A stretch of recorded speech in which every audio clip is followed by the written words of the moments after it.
Hey friends, today I'm going to showcase a very old DHGate jersey to show how they hold up over the years, along with providing some tips on how to keep them in great condition. This is a Spain national team shirt from the 2010 South Africa World Cup.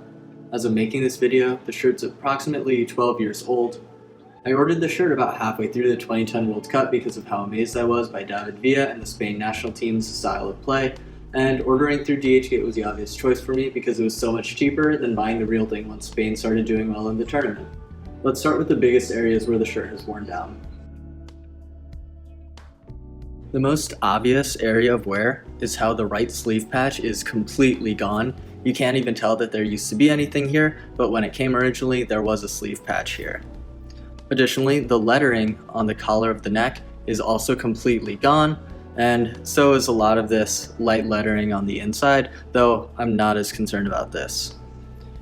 You can see all of these heat pressed numbers are starting to crack a little bit, but honestly, they've held up pretty well considering it's 12 years old. And on the back, it's the same. All the letters are cracking, but they're all still there, and they still look pretty good for its age. In the front, we have this plastic rubberized bit, and that was originally glued on, and that glue came off, so I just put some super glue back on it to put it together, but otherwise it did come completely off. There are also some areas where the shirt has held up remarkably well. As you can see, the detailing in the collar still looks great. All of the stitching is still very solid, and the stitching itself looks quite new. Here you can see in the badges, there are no real areas where anything has come up. The same is true for the star and for the stain patch itself. All of the finer details like the mesh, it still holds up. There are no holes forming, everything still looks quite solid. There's a little bit of wear like in one area, but it looks really good. All the detailing, it holds up over the years.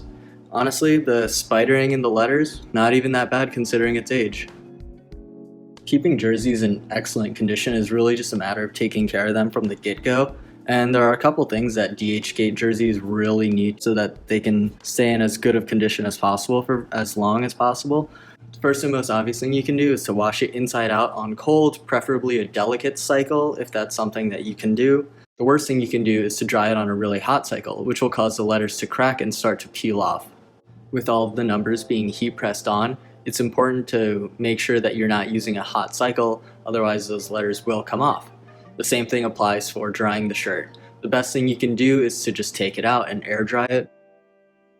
Again, the shirt looks great for being around 12 years old. It's not like I wear the shirt every week, but I do wear it a few times per month for the last decade. It has gotten a lot of use when I would wear it, like when playing soccer or when exercising, and it's really held up for the last decade. This specific jersey is no longer for sale on DHGate, but there are many similar retro jerseys being sold. Jerseys you buy from DHGate now are pretty similar quality to this one, assuming you buy from a trustworthy seller who produces a good replica jersey. And if you treat it right, it should last you a very long time as well. Thank you for watching. I hope you enjoyed.